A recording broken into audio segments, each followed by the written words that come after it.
సరిగ్గా 4-5 సంవత్సరాల క్రితం అందరూ కరోనా వైరస్ బారిన పడుతుంది కావచ్చు. కరోనా వైరస్ కొంచెం ఉధృతిగా ఉండటం వలన అప్పుడు కొంచెం ఇబ్బంది పడిన మాట అందరికీ తెలిసిందే. మళ్ళీ ఇప్పుడు కరోనా వైరస్ వస్తున్నాయి, కేసులు వస్తున్నాయి అని చెప్పి న్యూస్లో వాటిలో వింటూ ఉన్నాం. సో దీనికి మనం నిజంగా భయపడాలంటే అలా ఏం లేదు.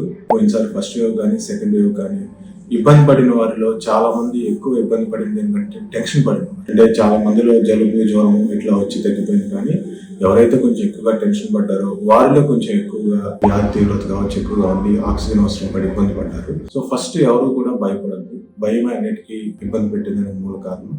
ఎవరైతే ఈ 1-2 నెలల్లో జ్వరం ఉన్నా, జలుబు ఉన్నా పెద్దగా కంగారు పడద్దు.